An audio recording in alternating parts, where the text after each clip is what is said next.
Yes, we are live now. Hello friends, this is Himanshi and welcome to Let's Learn. Discuss करेंगे English pedagogy section के part 2 को. Basically इससे पहले हम CTET 2020 या CTET 2020 के लिए डिस्कस कर चुके हैं. पार्ट 1 इंग्लिश के कुछ सेट्स रहेंगे ये, जिसमें 15 क्वेश्चंस ईच सेट में होगा. तो 15 क्वेश्चन का एक सेट रहेगा और मेरी पूरी कोशिश रहेगी कि इसके थ्रू आपके कॉन्सेप्ट्स भी बेहतर हों, प्रैक्टिस भी हो, और 15 नंबर की जो पेडागोजी है, चाहे वो जिस भी सब्जेक्ट की हो, स्पेशली इंग्लिश और हिंदी की बात अगर हम कर रहे हैं यहाँ पर, तो वो आप अच्छे से टैकल कर पाएँ. स्टार्ट करते हैं और बिल्कुल सेट रहेंगे जिस तरीके से पेपर में पूछे गए हैं, कुछ नए क्वेश्चन कुछ पुराने क्वेश्चन. बढ़ेंगे आगे. फर्स्ट क्वेश्चन देखेंगे आज के लिए. आज ऑलरेडी हम लेट हैं और सेशन एक ही हुआ है, थोड़ी सी तबीयत ढीली थी. फर्स्ट क्वेश्चन आप लोगों के सामने. क्वेश्चन क्लियर होंगे एकदम. हाँ, फर्स्ट क्वेश्चन रहेगा. बिल्कुल सभी को गुड इवनिंग. एक मिनट, क्वेश्चन देखिए और एक बार आंसर कीजिए, फिर आगे बढ़ेंगे. मैं आप लोगों की चैट देखती हूँ. हाँ, बहुत बढ़िया, बहुत बढ़िया कोमल. सभी को हाय हेलो है. हाँ, कोई बात नहीं, बहुत इशू नहीं है. बीके सुगंधा ठीक है, तबीयत बहुत ज़्यादा ऐसा कुछ नहीं है, थोड़ी बहुत थकान है. फर्स्ट क्वेश्चन देख लेते हैं. फर्स्ट क्वेश्चन है, a teacher asked the students of class 5th to read the text thoroughly. भाई कक्षा 5 के बच्चों को एक टीचर ने क्या कहा कि भाई जो रीड द टेक्स्ट थॉरोली, एक बार पढ़ लो. जो टेक्स्ट है, जो भी एक स्टोरी है, जो भी एक कहानी है, जो भी एक चीज है, उसको आप एक बार पढ़ लीजिए thoroughly. Then she asked them to answer the questions with reference to the context. यानी आरटीसी का मतलब है यहाँ पर with reference to the context, मतलब जो कॉन्टेक्स्ट है, जिस संदर्भ में वो टेक्स्ट बात कर रहा हो, उसके संदर्भ में उसने फिर क्वेश्चंस पूछे. किसने? टीचर ने. ठीक, मतलब कि डिटेल्स पूछना चाह रहा है उससे एक पर्टिकुलर चीज से रिलेटेड. कितने बेहतर तरीके से बच्चों ने समझा है ये जानने की कोशिश कर रही है टीचर, या कर रहा है, जो भी है. ठीक, in this process she is encouraging students for. भाई यहां पर वो किसको किस तरीके से एनकरेज कर रही है, किस चीज के लिए एनकरेज कर रही है बच्चों को? इंटेंसिव रीडिंग के लिए, एक्सटेंसिव रीडिंग के लिए, स्किमिंग के लिए, या स्कैनिंग के लिए? फटाफट से आंसर कीजिएगा. ये सब स्किल्स हैं रीडिंग की. ठीक है, और बहुत बार या हर बार ही आपको घुमा फिरा के क्वेश्चन इंटेंसिव रीडिंग हो गया, एक्सटेंसिव हो गया, स्किमिंग है, स्कैनिंग है, इन चारों को समझेंगे. उससे पहले आप आंसर कीजिए. ईवीएस करेंगे, टेंशन क्यों लेते हो, पूरा प्रॉपर करेंगे ईवीएस एक एक चैप्टर के थ्रू. समय है आपके पास भी और मेरे पास भी, और वो जिम्मेदारी मेरी है, उसके लिए आप परेशान ना हो. फर्स्ट का ए मतलब इंटेंसिव रीडिंग. बिल्कुल सही बात है, आंसर तो हो गया इंटेंसिव रीडिंग, लेकिन थोड़ा जान लेते हैं क्यों हुआ ये. देखो, इंटेंसिव रीडिंग है मतलब जब आप, बट एक तो इंटेंसिव रीडिंग में टेक्स्ट छोटा रहेगा, मतलब बहुत सारी कोई नॉवेल्स नहीं पढ़ रहे हैं आप एक साथ, छोटा टेक्स्ट होगा. कोई स्टोरी हो सकती है, कोई और एक पर्टिकुलर चीज हो सकती है, जिसमें आप डिटेल्स के लिए पढ़ते हैं, स्पेसिफिक डिटेल्स, या उसका मीनिंग जो है वो अच्छे से आप जानने के लिए काम करते हैं इंटेंसिव में. ठीक है, आपको प्रॉपर रेफरेंस में पता होगी, कॉन्टेक्स्ट में पता होगी चीजें, ना कि सिर्फ जनरल आइडिया होगा, जो बात यहां पर की गई थी. दूसरा है एक्सटेंसिव रीडिंग. एक्सटेंसिव रीडिंग होती है प्लेजर के लिए, मतलब मजे के लिए, जैसे आप नॉवेल्स पढ़ते हैं या एक्स्ट्रा बुक्स पढ़ते हैं. और ज्यादातर एक चीज, छोटी सी ट्रिक कह सकते हो, जहां पे भी बात क्लासरूम की होती है, क्लासरूम से रिलेटेड जो रीडिंग होगी ना, वो इंटेंसिव ज्यादा होती है. जनरली क्लासरूम में इंटेंसिव रीडिंग को ध्यान में रखा जाता है, और outside the classroom extensive reading को हम प्रेफर करते हैं. ठीक है, ये कोई रूल नहीं है, बट ये एक जनरलाइजेशन कह सकते हो, एक छोटा सा एक ट्रिक कह सकते हो जो याद रखी जा सकती है ज्यादातर सिचुएशंस में जब आप फंसते हैं. तो प्लेजर के लिए पढ़ा जाता है, या फ्री फ्लो में आप अपने विचार या अपनी फ्लुएंसी को बढ़ाने के लिए जब पढ़ते हैं, तो एक्सटेंसिव रीडिंग होती है. चाहे आप घर पे बैठ के नॉवल पढ़ें या एक्स्ट्रा में नॉलेज के लिए कुछ भी पढ़ें. ठीक, स्किमिंग है जब आप मक्खन निकालना चाहते हैं एक तरीके से, मतलब जनरल आइडिया लेना चाहते हैं. जैसे आपको पैराग्राफ पढ़ के, पेपर में होता नहीं था बचपन में, या अभी भी शायद कहीं देखने को मिलता हो, तो कि आपको एक अनसीन पैसेज दे दिया और कहा इसका टाइटल बताओ. अब वो जो टाइटल बताओगे, आप एक जनरल आइडिया लोगे उसका, जरूरी नहीं है कि आप उसको बिल्कुल वर्ड टू वर्ड जाओगे. ठीक, जब आप एक जनरल आइडिया या समरी के लिए पढ़ते हैं, ठीक, जनरल आइडिया या समरी के लिए जब आप पढ़ते हैं, तो ये है आपकी स्किमिंग. रीडिंग की सब स्किल्स हैं ये. ठीक, स्कैनिंग क्या है? Scanning comparatively word to word कह लीजिए, या फिर वर्ड टू वर्ड तो शायद गलत होगा, लेकिन आप इस तरीके से पढ़ते हैं कि कोई एक स्पेसिफिक डिटेल के लिए पढ़ रहे हैं. कि आपको, मान लो आप क्वेश्चन सर्च कर रहे थे, आपने देखा क्वेश्चन ये पूछा है, आप पैराग्राफ पढ़ेंगे, अब उस क्वेश्चन में जो पूछा गया है पर्टिकुलर स्पेसिफिक विशिष्ट चीज, उसको ढूंढेंगे पैराग्राफ में, तब ये स्कैनिंग कहलाएगा. लेकिन जब आपसे कहते हैं जनरलाइजेशन या समरी बता दो इसकी, या फिर एक इसको टाइटल दे दो, तो उसके लिए फिर आप स्किमिंग करते हैं, जैसे मक्खन निकाल लिया हो दूध में से, बाकी सारी चीजें ऐसी छोड़ दी हो, तो वो स्किमिंग में होता है जब आपने जनरल आइडिया ले लिया। ठीक है, क्लियर बात? बहुत बढ़िया, आगे बढ़ते हैं इसी के साथ नेक्स्ट क्वेश्चन पर। बहुत बार आएगा ये जो चारों सब स्किल्स हैं, ये बहुत बार आएंगी आगे भी जब हम क्वेश्चंस करेंगे तो और अच्छे से क्लियर भी होगा, और जितनी बार रिवीजन भी होता है, क्योंकि टॉपिक्स आपके सेम ही है, सीटेट ने सिलेबस नहीं बदला, चाहे कोई कितना भी लिख ले कहीं भी कि नए तरीके से पढ़ें या कुछ भी करें, नई किताबें लें, ये करें, किताबें भी वही हैं, सीटेट भी वही है, सिलेबस भी वही है, क्वेश्चंस भी वही है, बस थोड़ा बहुत लैंग्वेज में चेंज होगा। The term comprehensible input is associated with, भाई कॉम्प्रिहेंसिबल इनपुट का जो एसोसिएशन है या संबंध है वो किस एक व्यक्ति से है इन चार ऑप्शंस में से? पहला ऑप्शन है आपके सामने नॉम चॉम्स्की, जो लैंग्वेज एक्विजिशन डिवाइस लेड की बात करते हैं कि बच्चों में भाषा अर्जन की आंतरिक क्षमता होती है, जन्मजात क्षमता होती है, ये नॉम चॉम्स्की कहते हैं। दूसरा है जेम्स एशर, फिर है Lev Vygotsky, third one last one is Stephen Krashen. तो आपने अगर ना देखी हो वीडियो सर्च कीजिएगा, यही लेट्स लर्न पर बनाई हुई है। स्टीफन क्रैशन का हाइपोथेसिस है लैंग्वेज एक्विजिशन का, मतलब इन्होंने कहा है कि आप दूसरी भाषा को भी एक्वायर कर सकते हो लर्न करने की जगह पे, तो उसकी इन्होंने हाइपोथेसिस दी है, कई सारी परिकल्पनाएं दी हैं जिनको हम अभी आगे देखेंगे। तो स्टीफन क्रैशन का कॉम्प्रिहेंसिबल इनपुट एक हाइपोथेसिस है जिसमें वो ये बात करते हैं कि आप बच्चे के लेवल से थोड़ा सा, जो करंट लेवल है उससे थोड़ा सा +1 करके आप एक इनपुट दीजिए, जिससे वो थोड़ी सी और मेहनत करे या थोड़ा सा उसको दिमाग लगाना पड़े उस एक नेक्स्ट लेवल पर पहुंचने के लिए। तो कॉम्प्रिहेंसिबल इनपुट मतलब समझ तो पाए लेकिन उसके लेवल से थोड़ा सा ऊपर। ठीक, आगे बढ़ेंगे, देख लेते हैं इसको, ये है क्या कहानी। ये है इनकी हाइपोथेसिस, जिसमें उन्होंने 5 हाइपोथेसिस की बात की है स्टीफन क्रैशन ने। सेकंड लैंग्वेज एक्विजिशन की हाइपोथेसिस है कि आप दूसरी भाषा को भी एक्वायर करा सकते हैं। एक्वायर करने का मतलब क्या है? एक्वायर करने का मतलब है आप जैसे पहली लैंग्वेज को एक्वायर अधिग्रहण कर लेते हैं, वैसे ही आप दूसरी भाषा को भी कर सकते हैं यदि आपको वो एनवायरमेंट मिले। कैसे, देख लेते हैं। पहला था इनका एक्विजिशन लर्निंग हाइपोथेसिस, मतलब सबकॉन्शियस लेवल पर एक्विजिशन हो सकता है, और लर्निंग कैसे होती है? फॉर्मल इंस्ट्रक्शन में, जब आप किताबों के थ्रू पढ़ा रहे हैं ग्रामर और ये वो सारी चीजें, तब आप लर्निंग करा रहे हैं। एक्विजिशन नेचुरल तरीके से हो जाता है, जैसे आप अपनी मातृभाषा को एक्वायर कर लेते हैं, ना कि आपको उसको रटने की, या किताब लेके तो कोई बोलना नहीं सिखाता ना आपको, आप सीख जाते हैं नेचुरली जो भी आपकी मातृभाषा होती है। ठीक है, इसके अलावा मॉनिटर हाइपोथेसिस है सेकेंड, जिसमें मॉनिटर किया जाता है आप किस, या बीच में एडिट किया जाएगा जो भी आपके वहां पे सराउंडिंग में व्यक्ति होगा कि आप कहां क्या बोल रहे हैं। फिर है आपका third natural order hypothesis, grammatical structures को इग्नोर करके नेचुरल ऑर्डर में बहने दिया जाता है, आप जैसे बोल पा रहे हैं। इनपुट हाइपोथेसिस है वही जिसकी हम बात कर रहे थे, +1 करके आप इनपुट देते हैं, मतलब टीचर जो है वो इनपुट देगा जो थोड़ा सा बच्चे के करंट लेवल से ऊपर होगा ताकि वो वहां तक पहुंच पाए। ठीक, अफेक्टिव फिल्टर होता है आपके इमोशंस भी, अगर आप पहले से ही नर्वस हैं नई भाषा को सीखने में तो प्रॉब्लम आएगी, तो आपके जो इमोशंस हैं वो भी बहुत बड़ा मोटिवेशन का रोल प्ले करते हैं, सेल्फ कॉन्फिडेंस, एंग्जाइटी, इन सब चीजों में रोल प्ले करते हैं। ठीक, ये थियरी है चैनल पे, ये थियरी है चैनल पे, फिर भी मैं अगर मेरे को रिवाइज कराना होगा सीटेट से पहले तो एक मेन वीडियो ऐसा बन जाएगा इंग्लिश और हिंदी के लिए, जिसमें मेन चीजें हम डिस्कस कर लें जो पूछी जाती हैं आपसे पेपर में। ठीक है, बहुत पुरानी सी एक वीडियो है व्हाइट बोर्ड पर। आगे बढ़ेंगे, जब लाइव भी नहीं हुआ करता था। आगे बढ़ेंगे, ये इनपुट हाइपोथेसिस है, जो बच्चे का करंट लेवल है, ये पूछा जाता है, जो करंट लेवल है उससे +1 करके आप एक इनपुट दे रहे हैं। ठीक, आगे बढ़ेंगे। थर्ड क्वेश्चन है, which one of the following is not a सब स्किल ऑफ रीडिंग? इनमें से कौन सी एक सब स्किल नहीं है रीडिंग की? रीडिंग मतलब पढ़ने की सब स्किल, बहुत सारी सब स्किल्स हैं रीडिंग की, और उसी तरीके से राइटिंग की भी होती हैं, तो रीडिंग की कौन सी एक सब स्किल नहीं है? ठीक है, देखते हैं एक बार, सब स्किल ऑफ रीडिंग।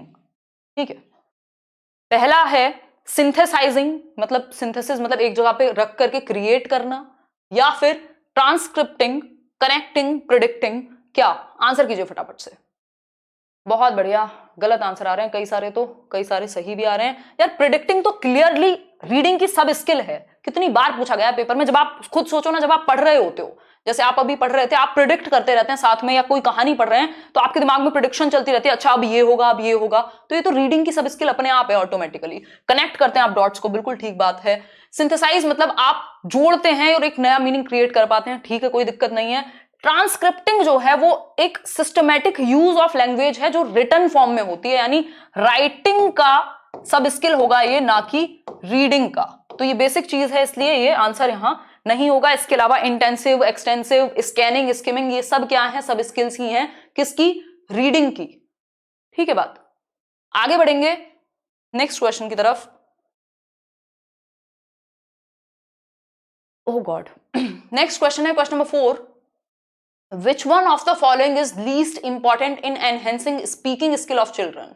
भाई आपको स्पीकिंग स्किल्स को एनहेंस करना है, बेहतर करना है, तो इसके लिए बेस्ट या लीस्ट इंपॉर्टेंट क्या होगा, बेस्ट नहीं लीस्ट या नॉट कह सकते हो। अब यहां पे आप इन चार ऑप्शंस में से सबसे कम इंपॉर्टेंट क्या है, यदि आप मौखिक अभिव्यक्ति बच्चों की सुधरवाना चाहते हैं। आंसर कीजिए फटाफट से।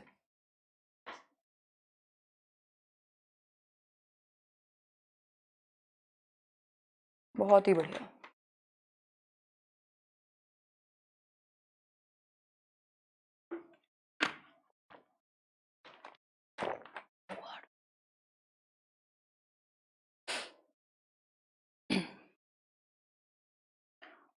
फोर्थ का ए, पूजा चंद्रा, शेख, जितेंद्र, सब ए ए ए ए को लॉक कर दे। मतलब ए है आस्किंग क्लोज्ड एंडेड क्वेश्चंस, मतलब कि जो जिनका उत्तर ना क्लोज हैं, यस और नो में है ना, ये कह सकते हैं, जिनमें बहुत ज्यादा सोचने की, अभिव्यक्ति की जरूरत नहीं पड़ती, जिनमें बहुत लंबा कुछ एक्सप्लेन नहीं करना। जैसे आपको कह दिया जाए इन चार में से एक ऑप्शन सही बताओ कौन सा होगा, तो आपको एक चूज करना होगा, बहुत ज्यादा आप एक्सप्लेन करेंगे नहीं। ठीक, तो क्लोज एंडेड जब आप पूछते हैं तो बच्चों को ज्यादा बोलने का मौका तो मिलेगा नहीं, तो बात तो ठीक ही है। फिर भी तीन ऑप्शन तो पढ़ेंगे इसके आगे के, organizing discussions on a topic, यहां तो बोलने का मौका मिलेगा, और जब मौका मिलेगा तो स्पीकिंग स्किल अपने आप बेहतर होगी। Listening patiently to childrens talk, अब आप बेहतर बोल पाए इसके लिए जरूरी है कि आप बेहतर लिसनर भी हो, सुन भी पाए आप अच्छे से। फिर है giving them an opportunity to express their feelings and ideas, फिर से यहां पे मौखिक अभिव्यक्ति की डेवलपमेंट होगा, विकास होगा। लेकिन ए ऑप्शन जो है क्लोज्ड एंडेड क्वेश्चंस पूछना या फिर कन्वर्जेंट वाले थिंकिंग वाले क्वेश्चन पूछना, यस और नो के फिल इन द ब्लैंक्स, इस तरीके के क्वेश्चन पूछना, वो स्पीकिंग स्किल को एनहेंस नहीं करेंगे। फोर्थ का ए ऑप्शन या लीस्ट इंपॉर्टेंट है इस एक चीज में। आगे बढ़ जाएंगे,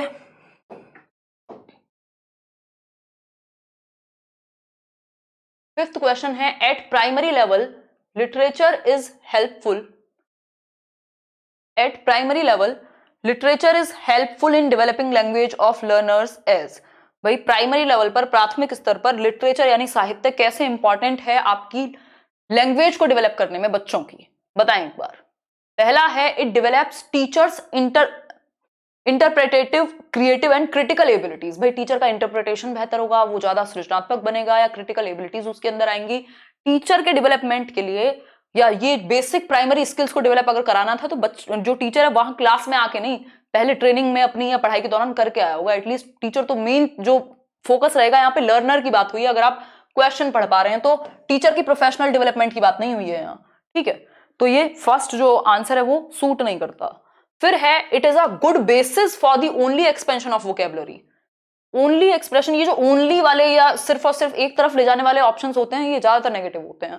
ठीक, मतलब ये एक अच्छा तरीका है कि आपकी वोकैब का एक्सपेंशन हो पाए। और भी तरीके हैं, वोकैब के रट्टे लगवा दो डायरेक्ट। फिर है it encourages the learners to complete the worksheets based on it, मतलब जो लर्नर्स की वर्कशीट्स हैं उनको कंप्लीट करने का एक बेहतर तरीका है। It is an authentic material covering various genres, बिल्कुल सही बात है, जो बहुत सारे जॉनर हैं, अलग अलग जॉनरा हैं, उनको कवर करता है लिटरेचर, जिसमें कहीं पे बात कुछ ऐसी चल रही होगी जिसमें आप हिस्ट्री के बारे में कुछ बता रहे हैं, कोई और कुछ होगा, साहित्य में बहुत सारी विधाएं होती हैं बेसिकली। तो आंसर जो होगा वो डी हो जाएगा कि ऑथेंटिक मटीरियल होता है एक तो लिटरेचर बच्चों के लिए। ठीक है, ये हमने अभी कुछ दिन पहले भी एक सेशन किया था, उसमें हमने समझा था, ये सिंपली पूछा हुआ था। आगे बढ़ जाएंगे, आंसर हो गया डी ऑप्शन। सिक्स्थ क्वेश्चन पर चलेंगे। सिक्स्थ क्वेश्चन है a teacher prepares a worksheet and removes every seventh word. अब आपको पता लग पा रहा होगा अगर आप लोग जुड़े हुए हैं पिछले 3-4 वीडियो से कि हिंदी और इंग्लिश की पेडागोजी में बहुत सारी चीजें कॉमन आती हैं। ठीक है, तो पहला अगर आपके सामने जो ये बात हो रही है, यहाँ पे बात हो रही है कि एक टीचर ने प्रिपेयर की एक वर्कशीट तैयार की बच्चों के लिए, जिसको वो हल करेंगे या सॉल्व करेंगे, and removes every seventh word from the text, ये मान लो जैसे ये एक टेक्स्ट है, ये जो दिया हुआ है, हर 7वें वर्ड को मैं रिमूव कर दूं, ये कोई स्टोरी है, ये कोई एक कंप्लीट करना है सेंटेंस, हर 7वें वर्ड को मैंने रिमूव कर दिया, तो then she asks the learner to read the text after that they were asked to complete the worksheet with missing word. The task given on the worksheet is a, मतलब की बात क्या हुई घुमा फिरा करके कि एक टीचर ने वर्कशीट प्रोवाइड की जिसमें उसने हर 7वें वर्ड को हटा दिया, उसके बाद उसने बच्चों से पूछा कि पढ़ो एक बार टेक्स्ट को और कंप्लीट करो वर्कशीट को जहां पर भी मिसिंग वर्ड्स हैं। ठीक, ये अभी हमने डिस्कस किया था 2-3 दिन पहले हिंदी में, सेम क्वेश्चन, क्लॉज टेस्ट कहलाता है, चाहे हिंदी में हो चाहे इंग्लिश में हो, जब आप कंप्लीट करते हैं किसी कहानी को, किसी सेंटेंस को जहां पे वर्ड्स मिसिंग होते हैं, तो क्लॉज टेस्ट सिंपल है ये बिल्कुल। आगे बढ़ेंगे नेक्स्ट क्वेश्चन की तरफ। 7th क्वेश्चन है language is arbitrary means that. अब ये क्वेश्चन भी 1-2 बार तो पूछा ही है और ये बड़ा फैक्चुअल सा क्वेश्चन है। लैंग्वेज के कैरेक्टरिस्टिक्स होते हैं, कुछ विशेषताएं होती हैं कि लैंग्वेज एब्स्ट्रैक्ट होती है, आर्बिट्रेरी होती है, तो इस एक कॉन्टेक्स्ट में आर्बिट्रेरी होना लैंग्वेज का क्या मतलब निकल के आता है कि लैंग्वेज आर्बिट्रेरी है, यानी वन एंडेड कह सकते हो, वन साइडेड कह सकते हो, या लॉजिक क्यों नहीं है कहीं पर, बताएं एक बार, आंसर कीजिए फिर आगे बढ़ेंगे।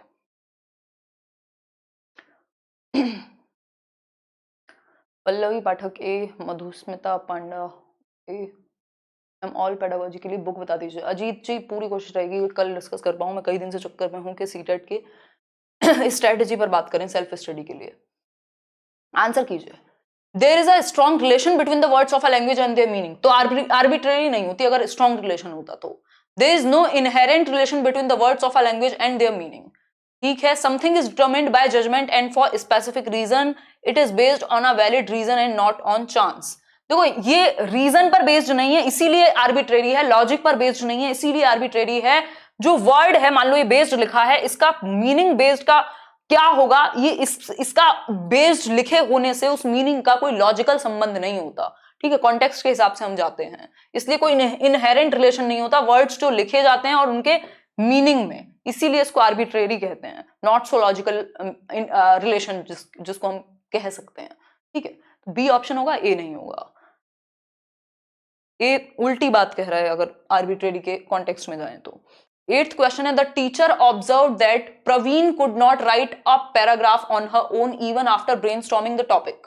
भाई एक टीचर ने ये देखा या ऑब्जर्व किया, अवलोकन किया कि प्रवीण कोई बच्ची है या बच्चा है, वो एक पैराग्राफ को कंप्लीट नहीं कर पा रहा है, लिख नहीं पा रहा, अपने आप ब्रेनस्टॉर्म नहीं कर पा रहा, मतलब उस पर विचार नहीं कर पा रहा, फिर However, she was able to write it under adult or peer guidance। लेकिन अगर टीचर उसके साथ बैठा हो या उसका कोई पीयर बैठा हो, उसका भाई बहन बैठा हो जो उससे ज्यादा जानता है या उसके साथ वो लिख पाता है उसकी मदद से, तो ये जो गाइडेंस है ये क्या कहेंगे, वाइगोस्की का सिंपल स्कैफोल्डिंग लगेगा। इसीलिए कहा जाता है कि आप सीडीपी बहुत अच्छे से करिए ताकि आपको हर सब्जेक्ट की पेडागोजी में हेल्प मिले। पियाजे वाइगोस्की ऑलमोस्ट हर जगह देख सकते हो आप।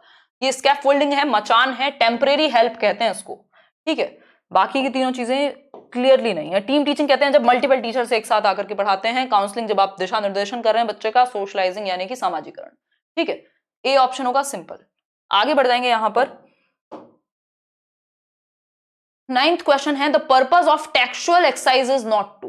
भाई टेक्स्ट के बाद जो या टेक्स्ट से रिलेटेड जो भी आपने एक स्टोरी पढ़ाई, एक चैप्टर पढ़ाया, उसके साथ जो एक एक्सरसाइज दी जाती है उसका पर्पस क्या नहीं है, नॉट पूछा है। पहला है memorize the answers to the questions, कि याद करवा दिए जाएं उन क्वेश्चंस के आंसर जो टेक्स्ट में दिए हुए थे। Give exposure to language learning, जो लैंग्वेज लर्निंग है भाषा को सीखने के लिए एक्सपोजर बढ़े, या फिर develop creativity among learners, creativity बढ़े, या फिर provide opportunity to express themselves, यानी कि अपॉर्चुनिटी मिले बच्चों को एक्सप्रेस करने की। अब क्वेश्चन में नॉट पूछा है। नॉट का मतलब है सिंपल कि याद करवाने के लिए तो वो पीछे क्वेश्चंस नहीं दिए जाते, अंडरस्टैंडिंग कितनी बेहतर हुई है बच्चे की, वो कितना समझ पाया उस चैप्टर को, इसलिए वो क्वेश्चंस दिए जाते हैं जो टेक्स्ट के पीछे होते हैं ना, चैप्टर के पीछे दिए हुए वो क्वेश्चंस एक्सरसाइज में दिए हुए होते हैं। आगे बढ़ेंगे नेक्स्ट क्वेश्चन जो कि होगा 10th क्वेश्चन। 15 क्वेश्चंस का सेट है हमारा। आउट ऑफ 15 कितने ठीक हो आप कमेंट करके आसानी से बता पाएंगे सेशन के बाद।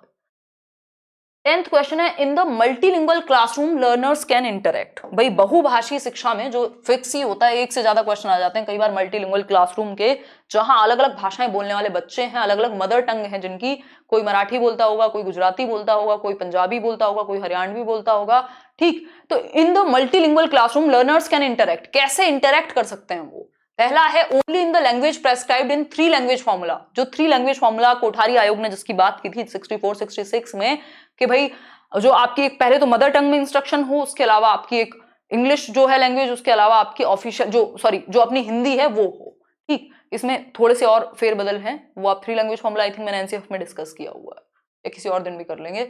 सेकंड है in the language with which the teacher is familiar, जिस लैंग्वेज से टीचर फैमिलियर हो, तो टीचर के अनुसार नहीं चलेगी ना, कक्षा जो है वो बच्चों के अनुसार चलेगी।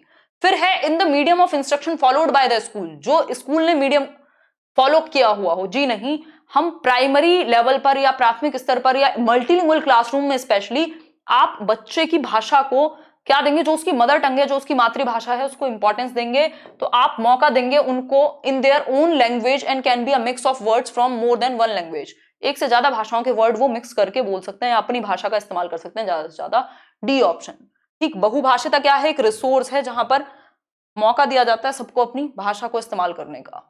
Diagnostic tests are administered to, भाई डायग्नोस्टिक टेस्ट जो हैं, जिसको निदानात्मक परीक्षण कहा जाता है, वो किस लिए लिए जाते हैं, उनका पर्पस क्या है? पहला है test the language proficiency of students for providing them jobs, job के लिए होते हैं क्या? है स्कूल में आप जॉब के लिए टेस्ट लेते हैं। या फिर जज द स्टूडेंट्स कैपेबिलिटीज, मतलब बच्चे की कैपेबिलिटीज को जज करने के लिए होते हैं। या फिर find out deficiencies of the students with a view to planning remedies, भाई बच्चे कहां सीखने में कमी हो रही है, गलती कहां हो रही है, ये जान पाए आप और प्लान कर पाए आगे उनको क्या रेमेडी देनी है जिससे वो बेहतर सीख पाए। फिर है assess the suitability of a candidate for a specific programme, एक प्रोग्राम के लिए वो कितना सूटेबल है ये देखेंगे। जी नहीं, बिल्कुल सिंपल है। डायग्नोस्टिक मतलब जैसे डॉक्टर या जैसे आपका पैथोलॉजी लैब्स वगैरह क्या करती हैं, डायग्नोज करती हैं आपको बीमारी है कौन सी, ठीक है। टेस्ट किया जाएगा पहले, डायग्नोज किया जाएगा, किस डॉक्टर डायग्नोज करेगा पहले बीमारी क्या है। जब बीमारी या परेशानी या डेफिशिएंसी कमी कहां है बच्चे को सीखने में, ये पता लग जाएगी तो आप रेमेडी प्लान करेंगे कि अब दवाई कौन सी दी जानी चाहिए। उसी तरीके से टीचर भी करता है, ठीक। C option. आगे बढ़ेंगे इसी के साथ। 12th क्वेश्चन आएगा जिसमें बात हुई है structural approach gives more importance to. अभी कुछ ही दिन पहले, मुझे लग रहा है बहुत 1-2 महीने ही हुए होंगे, अभी ये वाला जो सीटेट गया उससे पहले हमने एक वीडियो में डिस्कस किए थे टीचिंग मेथड्स या मेथड्स ऑफ लैंग्वेज टीचिंग या इंग्लिश पेडागोजी, ऐसा कुछ एक वीडियो है, सर्च कीजिएगा। उसमें मैंने शायद 10-12 मेथड्स को डिस्कस किया है जो भी इंग्लिश पेडागोजी में पूछे जाते हैं, जिसमें से एक है स्ट्रक्चरल अप्रोच। स्ट्रक्चरल अप्रोच जैसा आप नाम से जान पा रहे हैं कि स्ट्रक्चर, लैंग्वेज स्ट्रक्चर के बारे में बात करती है, रीडिंग राइटिंग के बारे में बात करती है। Gives more importance to what, किसको ज्यादा इंपॉर्टेंस देता है, सिर्फ बोलने को, रीडिंग एंड राइटिंग को, स्पीच एंड राइटिंग को, या रीडिंग को। अब इसका एक बहुत बड़ा डिसएडवांटेज है कि इसमें बोलने को मौका नहीं दिया जाता, स्ट्रक्चर पर ज्यादा ध्यान दिया जाता है, चाहे वो लिखने का हो चाहे वो पढ़ने का हो। तो आंसर हो जाएगा बी ऑप्शन। ये बिल्कुल क्या है, फैक्चुअल क्वेश्चन है, जो आपको फैक्ट्स पता होंगे। जैसे ये क्या है भाई, प्याजे की 4 स्टेजेस हैं, ये क्या है, फैक्ट है, इसमें आप अपना दिमाग नहीं लगा सकते। तो उसी तरीके से ये है स्ट्रक्चरल अप्रोच। स्ट्रक्चरल अप्रोच में स्पीकिंग को इग्नोर कर दिया जाता है, स्ट्रक्चर्स पर ज्यादा फोकस होता है। और स्ट्रक्चर्स को कब आप ज्यादा समझ पाएंगे, जब आप पढ़ेंगे और जब आप लिखेंगे, ठीक है। आगे बढ़ेंगे 12th क्वेश्चन के बाद 13th क्वेश्चन पर आएंगे। Which among the following does not come under meaning based activities, meaning based activities जिनका कुछ अर्थ निकले बच्चों के लिए, ठीक है, आपके लिए नहीं, बच्चों के लिए। ओ गॉड, सॉरी, देखिए एक बार आंसर कीजिए।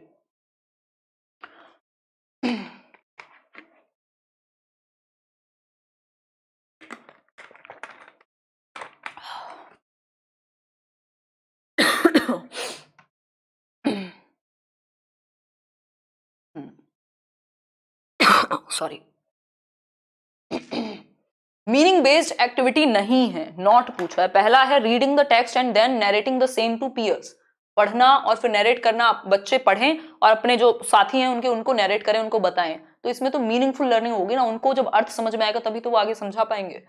नॉट पूछा है तो हट गया। फिर है reading out every word allowed and translating it, भाई वो हर वर्ड को पढ़ें जोर जोर से और उसको ट्रांसलेट करें। इंटरैक्टिंग विद द टेक्स्ट या यूजिंग प्रीवियस नॉलेज, तीनों ही क्या है, ये मीनिंगफुल लर्निंग है जहां बच्चे की समझ बढ़ रही है। लेकिन यहां बात हो गई मैकेनिकल बनाने की बच्चे को, कि सिर्फ पढ़ा तेज तेज और ट्रांसलेट करके बता दिया, ठीक है। तो बी ऑप्शन लीस्ट इंपॉर्टेंट है या मीनिंग बेस्ड एक्टिविटी में नहीं आएगा, ठीक है। आगे बढ़ेंगे 13th क्वेश्चन की तरफ। नो गॉड, 14th क्वेश्चन है, दो ही क्वेश्चन रहते हैं। Dash comprehension is the skill of reading a piece of text closely और intensely for the purpose of extracting specific information from the text. अब बहुत ही अच्छा है, बस भाषा बदल दी है। किस प्रकार का कॉम्प्रिहेंशन, एक स्किल है रीडिंग की, जब आप किसी एक टेक्स्ट को क्लोजली इंटेंसली पढ़ते हैं, किस एक पर्पज से, कि आप एक्सट्रैक्ट कर पाए स्पेसिफिक कोई एक पर्टिकुलर, कोई एक निश्चित इंफॉर्मेशन को। बताएं एक बार। कोई बात नहीं कमर तौहिद, लेट हो गए तो कोई नहीं, पीछे से देख लेना, ऑनलाइन का यही फायदा है, आप कहीं से भी वीडियो देख सकते हैं आगे पीछे करके। बताएं एक बार। तो ये लोकल कॉम्प्रिहेंशन है, ट्रांजैक्शनल है, इन्फेरेंशियल है या ग्लोबल है? देखो लोकल कॉम्प्रिहेंशन है ये। लोकल कॉम्प्रिहेंशन में, या इसको इंटेंसिव स्किल का एक हिस्सा या एक प्रकार कह सकते हैं। इंटेंसिव स्किल है एक तरीके की जिसमें आप स्पेसिफिक डिटेल को ढूंढते हैं, जैसे इंटेंसिव रीडिंग में ढूंढते हैं, तो ये लोकल कॉम्प्रिहेंशन कहलाता है। ग्लोबल कॉम्प्रिहेंशन क्या है, जब आप एक जनरल आइडिया के लिए पढ़ते हैं, वही एक्सटेंसिव से जोड़ सकते हो, ठीक है। तो ये एक बेसिक डिफरेंस है, इसलिए लोकल इसका सही आंसर होगा। आगे बढ़ेंगे 15th क्वेश्चन पर। 15th क्वेश्चन है, it is a type of writing in which the teacher provides the situation and helps the class to prepare it. भाई एक प्रकार का क्या है ये, राइटिंग का एक प्रकार है जिसमें शिक्षक क्या करेगा, एक सिचुएशन देगा, एक परिस्थिति देगा और हेल्प करेगा बच्चे को, क्लास को प्रिपेयर करने के लिए कि इसको कैसे लिखना है। इस पर the teacher continuously provides feedback, बिल्कुल सतत रूप से शिक्षक क्या कर रहा है, फीडबैक दे रहा है, कहां कैसे लिख रहे हो, डायरेक्शन दे रहा है कि भाई ऐसे लिखो, बहुत बढ़िया मुकेश। फिर है एक्सपेंशन ऑफ आइडियाज, मतलब हेल्प की जा रही है बच्चे की लगातार, अकेला नहीं है बच्चा। अब इस स्थिति में जो आंसर होगा वो क्या होगा, फ्री राइटिंग है, प्रोडक्ट राइटिंग है, कंट्रोल्ड राइटिंग है या गाइडेड राइटिंग है? आंसर बताइए बहुत तेजी के साथ। आंसर हो जाएगा गाइडेड राइटिंग। क्यों? क्योंकि पूरा गाइडेंस मिल रहा है बच्चे को, ठीक है, पूरा गाइडेंस निर्देशन के साथ उसको गाइड किया जा रहा है कि भाई ये करो, ऐसे करो, यहां पे फीडबैक मिल रहा है, प्रॉपर बात। फ्री राइटिंग में कुछ आपको फिक्स टाइम दे दिया जाता है, भाई 20 मिनट्स में लिखो फटाफट से, जैसे भी जो भी थॉट आए उसके हिसाब से, ठीक। तो फिक्स टाइम पीरियड होगा यहां, फ्री राइटिंग इसलिए नहीं होगा। प्रोडक्ट राइटिंग में होता है कुछ पर्टिकुलर, जो भी आपसे एक्सपेक्ट किया जाता है कि भाई इसका ना मेन जो सार है वो ये निकल के आना चाहिए, इस चीज के लिए लिखो, हमें ये चाहिए प्रोडक्ट, तो अब प्रोडक्ट राइटिंग होगी। लेकिन यहां ऐसा कोई एम नहीं दिया। फिर है कंट्रोल्ड राइटिंग। कंट्रोल्ड राइटिंग में आपको बहुत सारे इनपुट्स दे दिए जाते हैं, इन इन चीजों पर आपको ध्यान रखना है और इसके हिसाब से लिखना है। यहां ऐसी भी बात नहीं हुई, ठीक। तो ये गाइडेड इंस्ट्रक्शन या गाइडेड राइटिंग थी। तो ये थे कुछ 15 क्वेश्चंस, होपफुली आपको क्लियर हुए होंगे और एक प्रैक्टिस भी आपकी हुई होगी 15 क्वेश्चंस की, और इनका पीडीएफ आपको मिल जाएगा टेलीग्राम चैनल पर। इसके अलावा बाकी सोशल मीडिया से आप बहुत हद तक जुड़े हुए होंगे, नहीं भी होंगे तो कोई बात नहीं फिर कभी जुड़ेंगे, है ना। पेडागोजी की प्रैक्टिस के लिए कोई बुक बता दो, मैं फॉर श्योर कहना शायद सही होगा, हाँ कल एक डिस्कस कर लेती हूँ सारी चीजें, उसमें बुक भी डिस्कस हो जाएगी और स्ट्रेटेजी भी सीटेट के लिए, ठीक है। हाँ आज कम मार्क्स आ रहे हैं आप लोगों के। अच्छा एक मिनट रुको, आउट ऑफ 15 कितने ठीक हुए हैं वो आप कमेंट करके बताएंगे, मैं कई बार कमेंट देखने की कोशिश करती हूँ, है ना। आउट ऑफ 15 कितने ठीक हुए हैं वो आप कमेंट करेंगे। एक मिनट, मैम इंग्लिश पेडागोजी कोई बुक वो ले सकते हो, मैग्रो हिल की आती है, पिछली बार इन्होंने निकाली है पहली बार ही, और अच्छी है वो बुक। इसके अलावा पियर्सन तो ले सकते हो बट उसमें आंसर्स की कमी है और क्वेश्चंस की भी कमी है, तो मैग्रो हिल ले सकते हो। इसके अलावा और कौन सी आती है, और बहुत ज़्यादा ऑथेंटिक मटेरियल, फिर तो प्रैक्टिस के लिए ले सकते हो कोई भी आर गुप्ता वगैरह ना। पेपर 2 के लिए भी कराया जाएगा, बस आप अटेंड करते रहिए, ये वाले जो पेडागोजी के सेशंस हैं दोनों ही लेवल को कवर किया जाएगा, ऐसा कुछ नहीं है कि सिर्फ एक ही है। चलिए टेक केयर, आज के लिए एक ही सेशन होगा, कल मिलते हैं और 9 बजे तो मिलेंगे, उससे पहले भी मिलेंगे एक बार, ध्यान रखें। मैग्रो हिल की इंग्लिश पेडागोजी की आती है, मेरे पास पड़ी हुई होगी कहीं, मैं दिखा दूंगी, है ना। चलिए कल के वीडियो में दिखा दूंगी, ध्यान रखिए, लाइक शेयर जरूर कीजिएगा वीडियो को अगर सेशन पसंद आया हो तो। पेडागोजी भी होगी 9 बजे कल और एक स्ट्रेटेजी भी डिस्कस करेंगे। आप सभी का धन्यवाद, पेशेंस बनाए रखें, चीज़ें बेहतर ही होंगी टाइम के साथ। Take care.